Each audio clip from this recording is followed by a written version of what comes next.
નમસ્કાર વિદ્યાર્થી મિત્રો, 100% સક્સેસ યુટ્યુબ ચેનલમાં તમારા બધાનું સ્વાગત છે।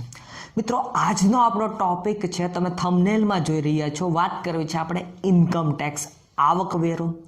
મિત્રો, ગુજરાત ગૌણ સેવા પસંદગી મંડળ બરાબર એની જે એક્ઝામ લેવાની છે સબ ઓડિટર અને ઓડિટર, તો આમાં મિત્રો આવકવેરામાંથી એવા પ્રશ્નો પૂછાય છે કે જે તમને ક્યાંય જોવા નહીં મળે। તો એ બધાને આપણે આ વિડીયો સિરીઝમાં શીખવાના છે। ચાલો ખોટો સમય બરબાદ ન કરતા શરૂઆત કરીએ આજના આપણા આ વિડીયો લેક્ચરની। મિત્રો, આવકવેરો જેને ઇંગ્લિશમાં ઇન્કમ ટેક્સ શું કહેવામાં આવે છે?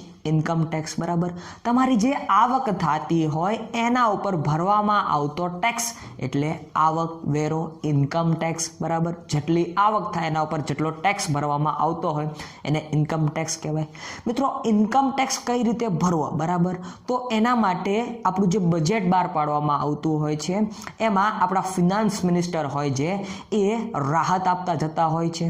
એ નક્કી કરેલી જે ક્રાઇટેરિયા હોય એ મુજબ ટેક્સ ભરવાનો થતો હોય, એટલે એ પણ એક જાણજો। વાત કરીએ આપણે ઇતિહાસ તરફ બરાબર, તો દેશની આવકનું મહત્વનું સાધન કીધું છે કોને ભાઈ? દેશની આવકનું મહત્વનું સાધન એટલે ઇન્કમ ટેક્સ। એટલે શું? ઇન્કમ ટેક્સ યાદ રાખતા જાઓ, આવા જ પ્રશ્નો પૂછાશે। કૌટિલ્ય, તો આ કૌટિલ્યને તમે ઓળખો છો, જેનું બીજું નામ ચાણક્ય છે બરાબર।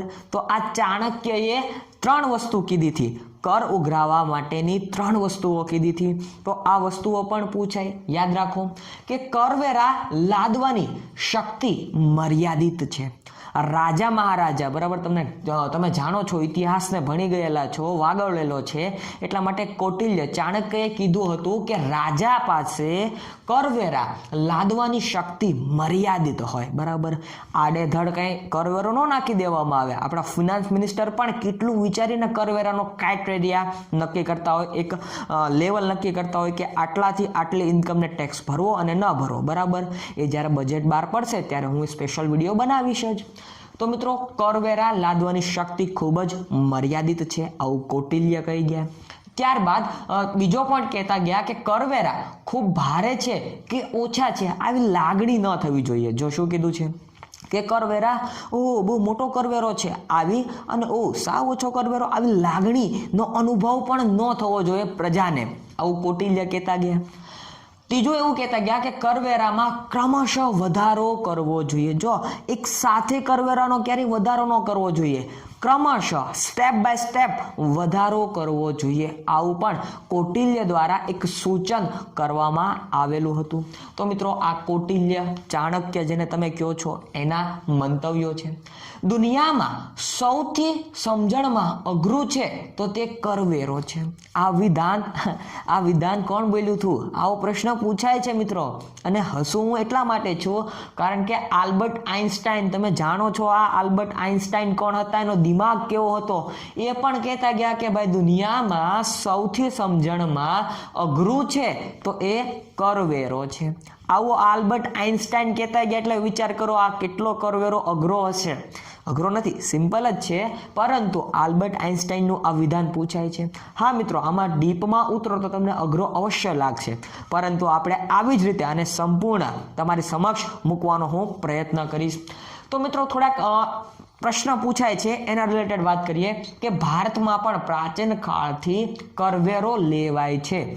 તો તમને ખ્યાલ પડી ગયો કે ભારતમાં પણ પ્રાચીન સમયથી રાજા મહારાજા કરવેરો ઉઘરાવતા જ હતી। ચોથ કર બરાબર, ચોથ, તો આ એક સ્પેશિયલ કરવેરો છે, એ કોના દ્વારા બહાર પાડવામાં આવતો, મતલબ કે કોણ ઉઘરાવતું, આ પ્રશ્ન પૂછાય તો એનો જવાબ તમારે મને કમેન્ટ સેક્શનમાં કમેન્ટ કરીને જણાવવાનો રહે।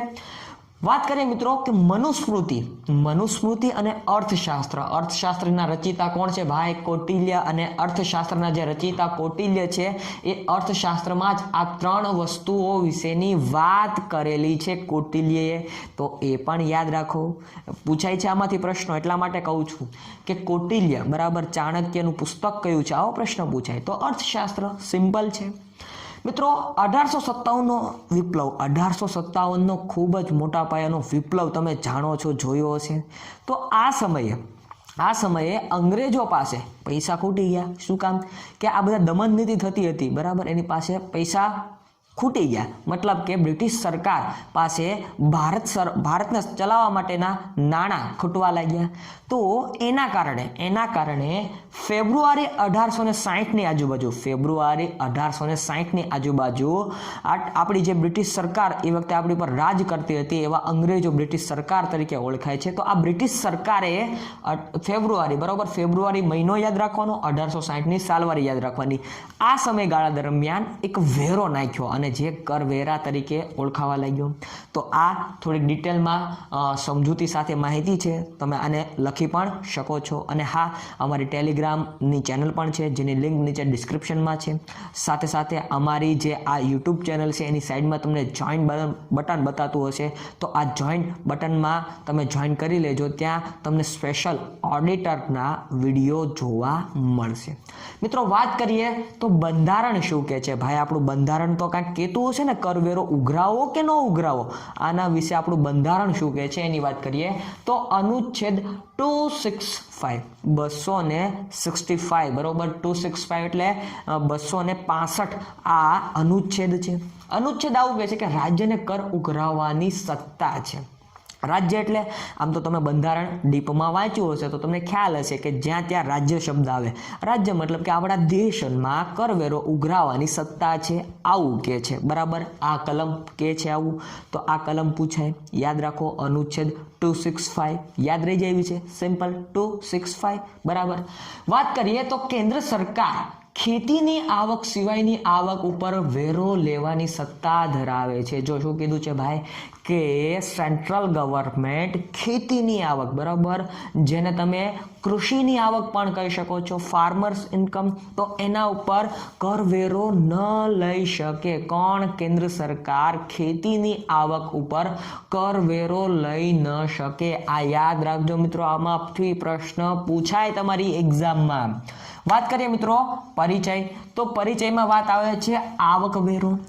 આવકવેરો જેને તમે ઇન્કમ ટેક્સ કહો છો, એ કેવો કર છે? તો પ્રત્યક્ષ કર છે. પ્રત્યક્ષ કરનું બીજું નામ પૂછાય તો સીધો કર છે, ડાયરેક્ટ ટેક્સ છે. ટેક્સના પ્રકારો વિશેનો વિડીયો તમે જોયો નથી? જોયો? ઉપર આઈ બટનમાં જોવા મળશે, ત્યાં જઈને જોઈ લેજો. મેં તમને આ આવકવેરો ક્યાં આવે, કયા પ્રકારમાં આવે એ સમજાવેલું છે. યાદ રાખો કે આવકવેરો પ્રત્યક્ષ કર છે, બરાબર, સીધો કર છે, ડાયરેક્ટ ટેક્સ છે, વહીવટી અથવા તો મધ્યસ્થ સરકાર. જો શું કીધું છે ભાઈ, આનો વહીવટ કોણ કરે છે? મધ્યસ્થ સરકાર એટલે કે સેન્ટ્રલ ગવર્મેન્ટ એટલે કે કેન્દ્ર સરકાર આ કરને ઉઘરાવે છે, લે છે. યાદ રાખતા જજો. વાત કરીએ મિત્રો આઈટીડી એટલે કે ઇન્કમ ટેક્સ ડિપાર્ટમેન્ટ. શેની વાત છે? ઇન્કમ ટેક્સ ડિપાર્ટમેન્ટ, જે ડાયરેક્ટ ટેક્સ કલેક્શન માટેનું એક ડિપાર્ટમેન્ટ છે. ડાયરેક્ટ ટેક્સ કલેક્શન કરવા માટેનું એક ડિપાર્ટમેન્ટ ઇન્કમ ટેક્સ. ત્યારબાદ સીબીડીટી એટલે કે central Board of direct taxes. CBDT direct taxes માટેનું છે. આ મિત્રો યાદ રાખતા જાઓ, central Board of direct taxes યાદ રાખતા જાઓ, જેનું મુખ્ય મથક ન્યૂ દિલ્હી ખાતે આવેલું છે. હવે મિત્રો આ બધી સંસ્થાઓ વિશે આપણે ડીપમાં ક્યારે સમજીશું? તો જ્યારે સ્પેશિયલ સંસ્થાઓનો હું વિડીયો બનાવીશ તો એમાં આવકવેરા સાથે સંકળાયેલી તમામ સંસ્થાઓ વિશે ડીપમાં સમજવાનો પ્રયત્ન કરીશું. મિત્રો વાત કરીએ તો આવકવેરા મતલબ કે આ સીબીડીટીનું મુખ્ય મથક ન્યૂ દિલ્હી ખાતે છે. આવકવેરા અધિનિયમ જે આ હાલ જે શરૂ છે, આવકવેરા અધિનિયમ 1961, બરાબર, 1961 સાલવારી યાદ રાખતા જજો. તો આ આવકવેરાને આપણે આ વિડીયો સિરીઝમાં સંપૂર્ણ શરૂઆત કરીએ મિત્રો સીબીડીટી. તો આ સીબીડીટી છે શું ભાઈ? પહેલા તો તમને આવો પ્રશ્ન થવો જોઈએ, બરાબર. તો આ સીબીડીટી એ ટેક્સ કલેક્શન કરવા માટેનું એક સંસ્થા છે. શું છે ભાઈ? જો તમને આપેલું જ છે અધિકૃત સંસ્થા, બરાબર, સર્વોચ્ચ અધિકૃત સંસ્થા છે. યાદ રાખો, આ ડિટેલ પૂછાય છે મિત્રો. એમસીક્યુ આમાંથી ગમે તે રીતે પૂછાઈ શકે, હું જસ્ટ તમારી ખાલી સામે પ્રેઝન્ટ કરું છું, બરાબર. મિત્રો વાત કરીએ સીબીડીટી, તો central Board of direct taxes. આ ફૂલ ફોર્મ આપણે પહેલા પણ જોયું હતું, બરાબર. સ્પેલિંગ સાથે પણ તમે યાદ રાખજો, શું થાય ભાઈ? Central Board of direct taxes. તો આ સીબીડીટીનું ફૂલ ફોર્મ થાય. મિત્રો એનું મુખ્ય મથક ન્યૂ દિલ્હી ખાતે આવેલું છે. ક્યાં આવેલું છે ભાઈ? ન્યૂ દિલ્હી ખાતે એનું મુખ્ય મથક આવ્યું છે. હાલ એના અધ્યક્ષ, તમને જો મિત્રો આવો પ્રશ્ન પૂછાય, હાલ CBDTના અધ્યક્ષ કોણ છે, અથવા એમ પૂછાય ચેરપર્સન કોણ છે, અથવા એમ પૂછાય પ્રમુખ કોણ છે, બરાબર. તો યાદ રાખો મિત્રો, કોણ છે? પ્રમોદ ચંદ્રા. આ મિત્રો IRS કક્ષાના, IRS એટલે કે ઇન્ડિયન રેવન્યુ સર્વિસ, બરાબર, ઇન્ડિયન રેવન્યુ સર્વિસ એ કક્ષાના IAS અધિકારી છે, બરાબર. તમે જાણો છો કેટલા IAS, IPS, IRS આ બધા પ્રકાર છે, બરાબર. તો આ સિવિલ સેવાના પ્રકારો છે, એમાંથી એ IRS, બરાબર, ઇન્ડિયન રેવન્યુ સર્વિસ ના એવો મેન, મતલબ કે બેન્ચના સૌથી સિનિયર એવા વ્યક્તિ હશે, એટલા માટે એમને આ CBDTના શું અધ્યક્ષ, ચેરમેન બનાવવામાં આવ્યા છે. સિમ્પલ છે, યાદ રહી જાય એવું છે, યાદ રાખતા જાઓ. તો મિત્રો આવો પ્રશ્ન પૂછાય કે સૌપ્રથમ CBDTના અધ્યક્ષ કોણ હતા? તો જમના પ્રસાદ સિંહ. કોણ હતા ભાઈ? જમના પ્રસાદ સિંહ. હાલ કરંટ આ સ્થિતિએ હું વિડીયો બનાવું છું એ સ્થિતિએ, બરાબર, કોણ છે? પ્રમોદ ચંદ્રા છે. તો એ પણ યાદ રાખો. વાત કરીએ તો સીધા કરવેરાનું મધ્યસ્થ મંડળ, જો શેની વાત છે મિત્રો? સીધા, બરાબર, ડાયરેક્ટ ટેક્સીસનું આ એક મધ્યસ્થ મંડળ છે, બરાબર, જેના દ્વારા ડાયરેક્ટ ટેક્સીસ કલેક્ટ કરવામાં આવે છે. ઇન્કમ ટેક્સ ડિપાર્ટમેન્ટના હેઠળ જ આ કામ કરતી સંસ્થા છે, એ તો ઓબ્વિયસલી તમને ખ્યાલ પડી જ ગયો હશે મિત્રો. સીધા કરવેરાનું મધ્યસ્થ મંડળ છે, સર્વોચ્ચ અધિકૃત સંસ્થા છે. જો શું કીધું છે કે સર્વોચ્ચ અધિકૃત સંસ્થા છે. 1963માં એક કાયદો આવ્યો હતો, એક એક્ટ આવ્યો હતો, જેના અંતર્ગત આ સંસ્થાની સ્થાપના થઈ. અને એ કાયદો કયો છે? યસ, તમને સ્ક્રીન ઉપર બતાવી રહ્યો છે.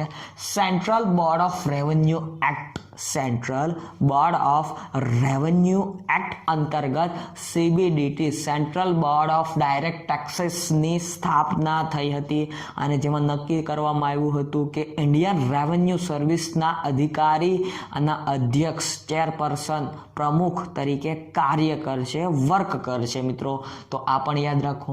આ ટેક્સનો જે કાયદો આવ્યો હતો એ કાયદો પણ તમારે યાદ રાખવો જોઈએ, કારણ કે આવું તમને પૂછાય કે central Board of Revenue act કયા વર્ષમાં આવ્યો હતો? તો 1963, બરાબર, 1963માં આ કાયદો અમલમાં આવ્યો હતો. મિત્રો વાત કરીએ ITD. આ શું છે ભાઈ?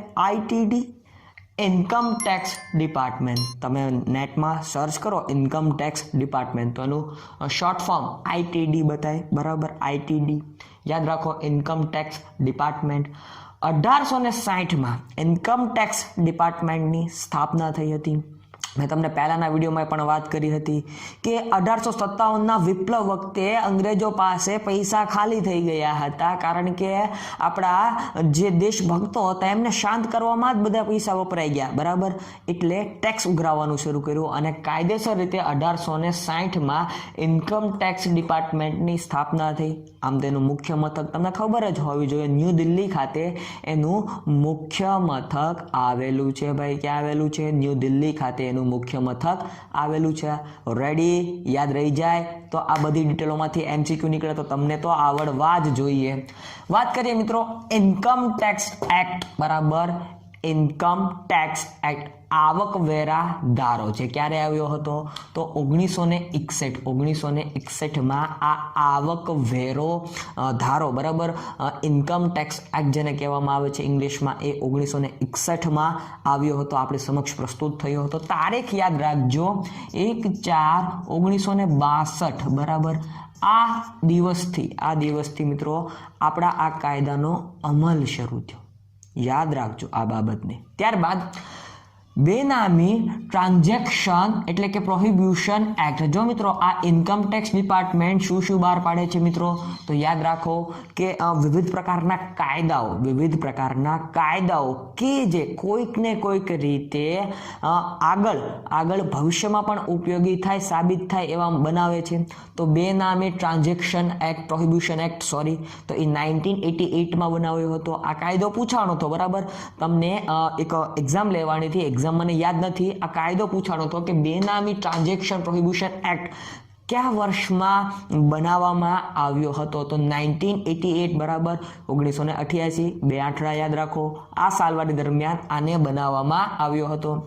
બ્લેક મની એક્ટ, કાળા નાણાં બરાબર, કાળા નાણાં માટેનો જે કાયદો 2015માં પીએમ આપણે શ્રી નરેન્દ્રભાઈ મોદી આવ્યા એ વખતે બનાવવામાં આવ્યો હતો. તો આ કાયદો પણ પૂછાઈ ગયો હતો, યાદ રાખવો જોઈએ આ કાયદો પણ. ત્યારબાદ મિત્રો આ TRACES બરાબર, આ એક સેવા છે, આ એક સિસ્ટમ છે જે બનાવવામાં આવી હતી અને આપણી જે ગુજરાત ગૌણ સેવા પસંદગી મંડળની ટીમ હોય એમના દ્વારા આમાંથી પ્રશ્ન નીકળ્યો હતો મિત્રો, એટલા માટે મારે આ ટોપિક તમારી સમક્ષ પ્રસ્તુત કરવો પડ્યો. તો મિત્રો આનું ફૂલ ફોર્મ શું થાય? TDS નું ફૂલ ફોર્મ શું થાય? તમે પહેલા મને કમેન્ટ સેક્શનમાં કમેન્ટ કરીને કહો. તો TDS reconciliation analysis and correction enabling system 2012માં આ એક સિસ્ટમ લોન્ચ કરવામાં આવી હતી આવકવેરા ડિપાર્ટમેન્ટ દ્વારા બરાબર, આવકવેરા ખાતા દ્વારા બહાર પાડેલી આ એક સિસ્ટમ છે. તો આ સિસ્ટમનું ફૂલ ફોર્મ પૂછાણું હતું, એટલા માટે મારે આ એક સ્પેશિયલ વિડીયો પણ બનાવવામાં આવ્યો. અને હજી આપણે વર્ષ વાઇઝ બરાબર, કયા વર્ષમાં કઈ સિસ્ટમ આવી, કયા વર્ષમાં કઈ સાઇડ લોન્ચ થઈ એની માહિતી લેવાની છે. તો વિડીયોને સંપૂર્ણ જોજો. તો મિત્રો શરૂઆત એટલે કે ઇન્કમ ટેક્સથી લઈને એની જે વર્ષે કંઈક ને કંઈક નવી યોજના અથવા નવા જે ફૂલ ફોર્મ આવે છે એને હું તમારી સમક્ષ પ્રસ્તુત કરું છું. વિડીયોને સંપૂર્ણ જોજો. વાત કરીએ 2002ની, તો 2002માં computerise return all over the country આવું નક્કી કરવામાં આવ્યું બરાબર. કોના કહેવાથી? તમે જાણો છો વિજય કેલકર સમિતિ બરાબર, વિજય કેલકર સમિતિની રચના કરવામાં આવી. એ સમિતિએ કંઈક આવું કીધું કે computerise return all over the country બરાબર, જે રિટર્ન ફિલ કરો છો એ કમ્પ્યુટરાઇઝ હોવું જોઈએ, આવું વિજય કેલકર સમિતિ દ્વારા કહેવામાં આવ્યું હતું અને જેને એપ્લાય કરવામાં આવ્યું હતું. તો આ પણ તમારે યાદ રાખવું જોઈએ.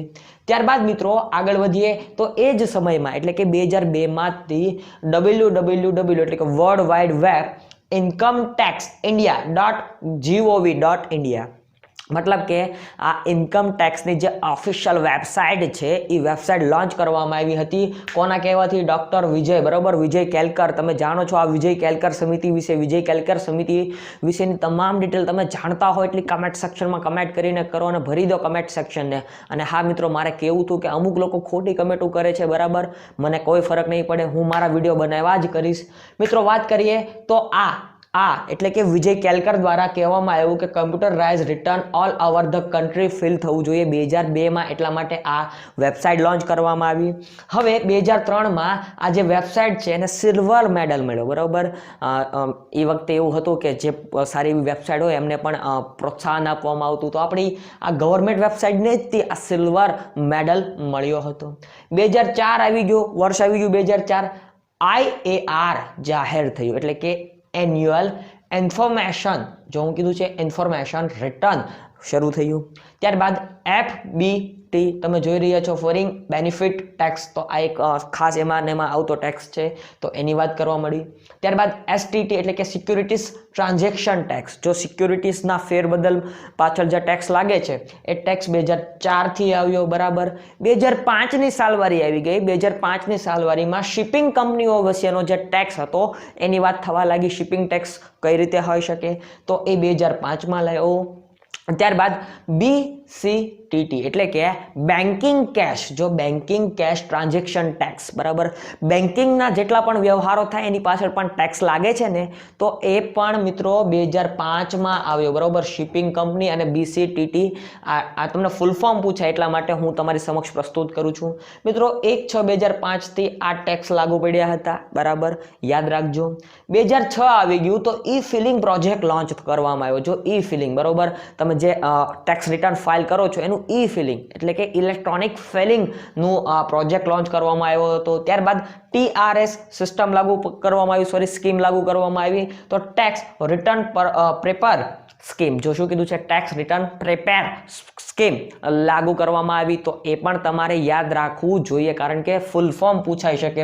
2007માં આવી જઈએ તો આસ્ક એટલે કે આયકર સેવા કેન્દ્ર આ શરૂ કરવામાં આવ્યા. ક્યારે? 2007માં આયકર સેવા કેન્દ્ર શરૂ કરવામાં આવ્યા. ત્યારબાદ ITDMS એટલે કે integrated tax payer data management system launch કરવામાં આવી. જો આ સિસ્ટમ યાદ રાખજો, ITDMS બરાબર. ITDMS એટલે કે integrated tax payer data management system જે 2007માં લોન્ચ કરવામાં આવી.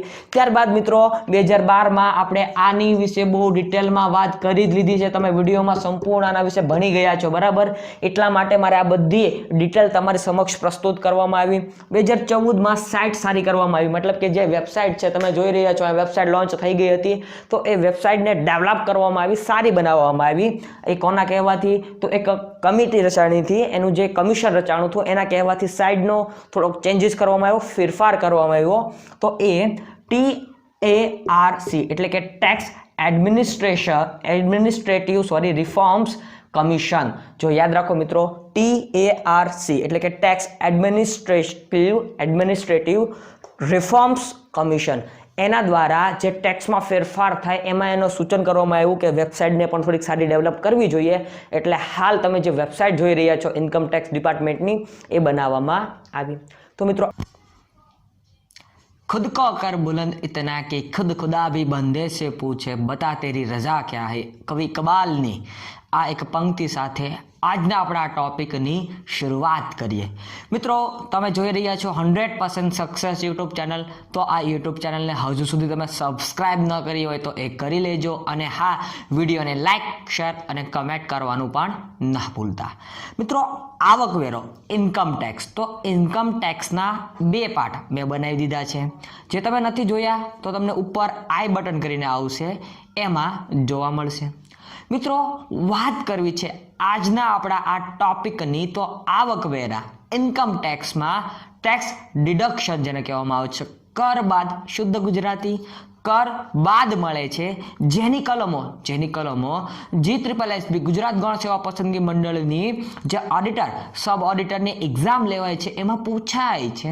એટલા માટે જ મેં આ ટોપિકનો એક સ્પેશિયલ વિડીયો તમારી સમક્ષ પ્રસ્તુત કર્યો છે. તો ચાલો શરૂઆત કરીએ.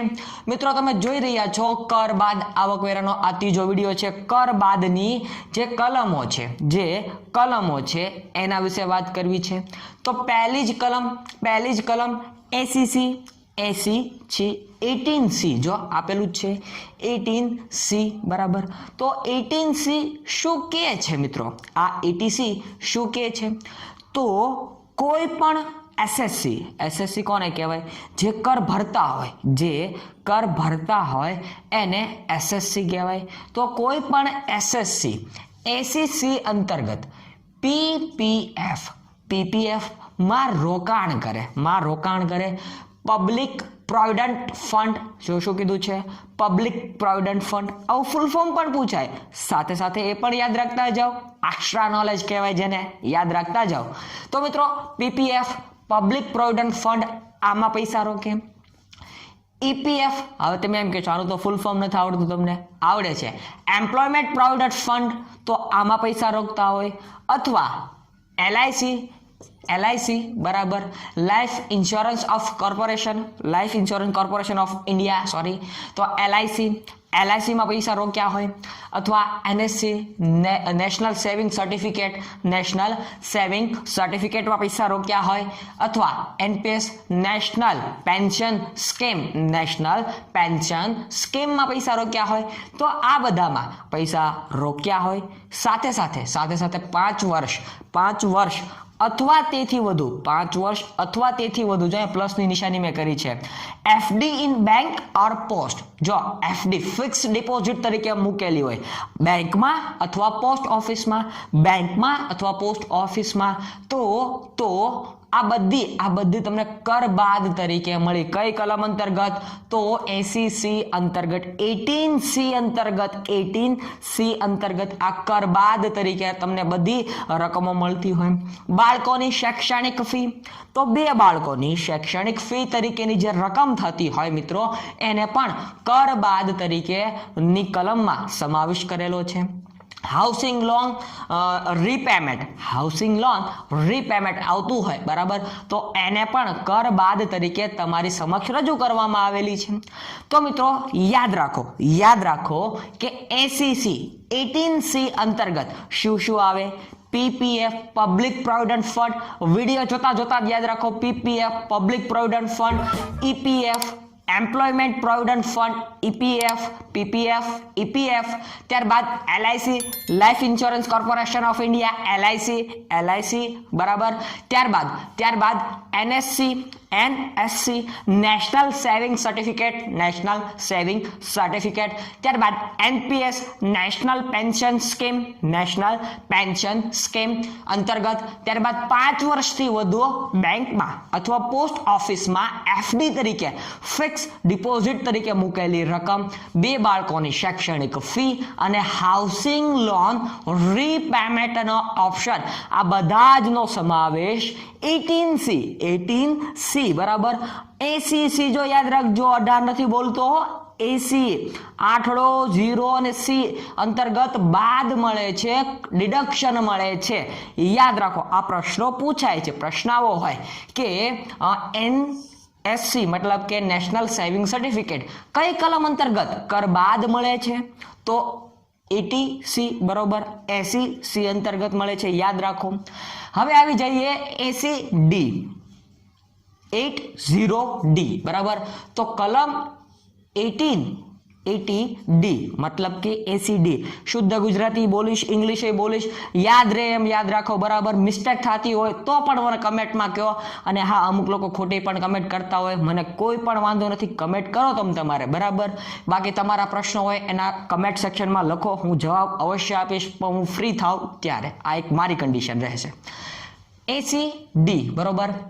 તો મેડિકલ ઇન્સ્યોરન્સ અને પ્રિવેન્ટિવ હેલ્થ ચેકઅપ, જો આ ભૂલાઈ જાય લોકોને, આ ભૂલાઈ જતું હોય કે 80D અંતર્ગત medical insurance, medical claim, medical તો આવે જ છે મિત્રો, મેડિકલ ઇન્સ્યોરન્સ તો આવે જ છે, પરંતુ પ્રિવેન્ટિવ હેલ્થ ચેકઅપ આ પણ આવે છે, તો આને પણ યાદ રાખો. તો આ મેડિકલ હેલ્થ હોવું કોનું જોઈએ, આવો પ્રશ્ન થાય. તો મેડિકલ હેલ્થ મિત્રો પોતાનું હોવું જોઈએ, સેલ્ફ, જેને શું કહેવાય, સેલ્ફ હોવું જોઈએ, અથવા બાળકોનું હોવું જોઈએ બરોબર. સ્વપોન્સ એવું કહેવામાં આવ્યું છે, ઇંગ્લિશમાં વાંચો તો વધારે ડીપમાં તમને ખબર પડે, બાળકોનું હોવું જોઈએ. હવે આ પ્રિવેન્ટિવ હેલ્થ શું છે? પ્રિવેન્ટિવ હેલ્થ છે શું? તો વર્ષ દરમિયાન ટેસ્ટ પાછળ તમે જે પણ ખર્ચો કરાવો છો એનો સમાવેશ પ્રિવેન્ટિવ હેલ્થમાં થાય. વર્ષ દરમિયાન જે પણ તમે ટેસ્ટ પાછળ, હવે જેમ કે તમને ધારો કે લેબ ટેસ્ટ બરોબર, લેબ ટેસ્ટમાં તમારે લોહીનો રિપોર્ટ દર મહિને કરાવતો હોય બરાબર, દર મહિને કરાવવો પડતો હોય, તો આનો સમાવેશ આમાં આવે બરાબર, પ્રિવેન્ટિવ હેલ્થ ઇન્સ્યોરન્સ એમાં આવે. તો યાદ રાખો એસીસી ફરીવાર એસીસી રિપીટ કરી નાખીએ, કારણ કે રિપીટેશન કરશો તો તમને યાદ રહેશે. યાદ રાખો કે PPF, EPF, LIC, NSC, NPS 5 વર્ષ અથવા એથી વધારે સમયમાં એફડી તરીકે બેંક અથવા પોસ્ટ ઓફિસમાં, ત્યારબાદ બાળકોની શૈક્ષણિક ફી ઓછામાં ઓછા 2 જ બાળકો વધારે થાય તો ભાઈ નહીં, પછી હાઉસિંગ લોન રીપેમેન્ટનો ઓપ્શન અહીંયા આવો, એસીડી મેડિકલ ઇન્સ્યોરન્સ શું છે ભાઈ, મેડિકલ ઇન્સ્યોરન્સ છે, મેડિકલ ઇન્સ્યોરન્સમાં પણ પ્રિવેન્ટિવ હેલ્થ ચેકઅપ ન ભૂલાય, અને એ પણ કોનું બાદ મળે, સેલ્ફ પોતાનું હોય તો અને બાળકોનું હોય તો બરાબર, માતા પિતા માટે અલગ આવે છે. તો યાદ રાખો આટલી બાબતો. ત્યારબાદ એસીડી બરોબર, એ શું કહે છે? તો ટ્રીટમેન્ટ ઓફ સ્પેસિફિક ઇલનેસ. જો શું કીધું છે? સ્પેસિફિક ઇલનેસ માટેની વાત હોય તો એના માટે આવે છે કલમ એસીડી બરોબર, જેમાં આવે છે બાળકો અથવા માતા પિતાનું જો કોઈ ઇલનેસ હોય, માંદગી હોય, તો એનો સમાવેશ આમાં થાય. ક્ષય, ટીબી એના રોગનો સમાવેશ આમાં થાય. કેન્સરનો સમાવેશ આમાં થતો નથી, એના માટે સ્પેશિયલ હજી એક કલમ આવશે જે તમે આ જ વિડીયોમાં જોઈ રહેવાના છો બરાબર. એટલે યાદ રાખો કેન્સરનો સમાવેશ આમાં નથી થતો મિત્રો. ઇલનેસ હોવી જોઈએ બરોબર, અને એ પણ કોને? બાળકોને અથવા માતા પિતાને. હવે માતા પિતા એટલે તમે સેલ્ફ છો, બરાબર? તમે સેલ્ફ છો.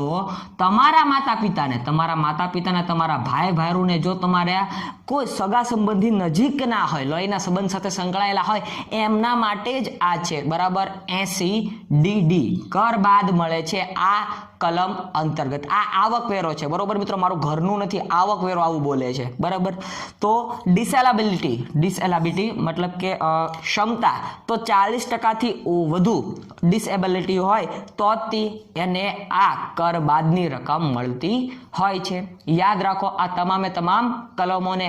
એવું લાગે તો ફરીવાર રિવાઇઝ કરીને વિડીયોને જોઈ લો, અને સ્ક્રીનશોટ પાડવા માટે હું પણ દૂર થઈ જાઉં છું, સ્ક્રીનશોટ પણ પાડી શકો છો. તો ચાલો મિત્રો શરૂઆત કરીએ બીજી કલમોને ભણવાની. તો 80DDB 80DDB આ શું કહે છે? તો મિત્રો આ મેડિકલ ટ્રીટમેન્ટ માટેની, કર બાદ માટેની, ટેક્સ ડિડક્શન માટેની કલમ છે. આ કલમમાં ક્રિટિકલ ડિસીઝીસ, ક્રિટિકલ જે બહુ ક્રિટિકલ હોય એવા ડિસીઝીસ એટલે આમ તો તમને ઇંગ્લિશ બહાર કરતા આવડતું હશે, રોગો, બરોબર? ક્રિટિકલ એટલે જે એવા કે જેનું સમયાંતરે નિદાન ન આવી શકે, બરાબર? ક્રિટિકલ ડિસીઝીસ જેમાં કંઈક ને કંઈક ખોટ ખાપણ રહી જતી હોય એવા ડિસીઝીસ, મતલબ કે રોગો, શુદ્ધ ગુજરાતી રોગો, બરાબર? જેમાં આવે છે કેન્સર. તો કેન્સરની રકમ કેન્સર પાસે જે પણ ખર્ચો થાય એ કર બાદ મળે. કઈ કલમ અંતર્ગત? તો 80DDB અંતર્ગત, બરાબર? યાદ રાખો. ત્યારબાદ ન્યુરોન ડિસીઝીસ મતલબ કે મગજના રોગો, બરાબર? માનસિક રોગો પાછળ જે પણ ખર્ચો થાય, બરાબર? મને લાગે છે ને માનસિક રોગો પાછળ જે ખર્ચો થાય એનો સમાવેશ આની અંતર્ગત થાય છે. ત્યારબાદ એઇડ્સ. તો એઇડ્સનો સમાવેશ મિત્રો આ કલમ અંતર્ગત કર બાદ મળી શકે.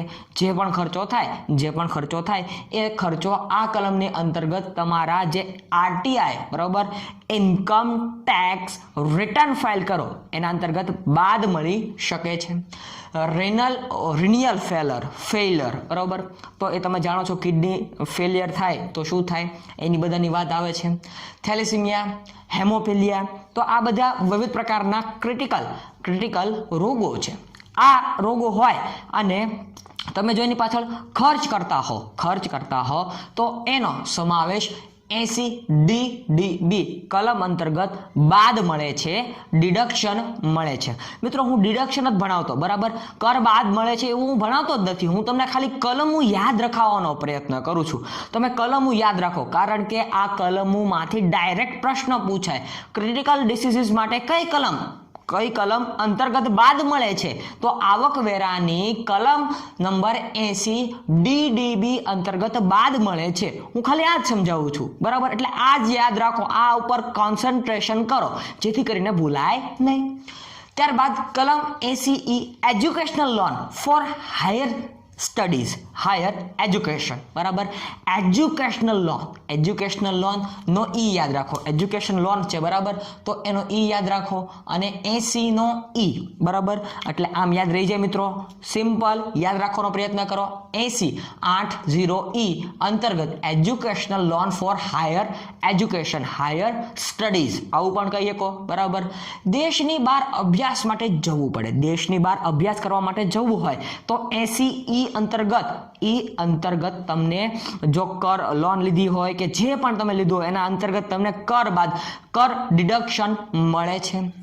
8 વર્ષ સુધી સંપૂર્ણ માફ કર ભરવામાંથી 8 વર્ષ સુધી 8 years, મિત્રો યાદ રાખો, બહુ મોટો પીરિયડ કહેવાય, બરાબર? 8 વર્ષ તમારે આ રકમ અથવા તો તમારો સંપૂર્ણ હપ્તો પૂરો ન થાય, બરાબર? હપ્તો પૂરો ન થાય ત્યાં સુધી તમને સંપૂર્ણ કર માફી મળતી હોય છે. કઈ કલમ અંતર્ગત?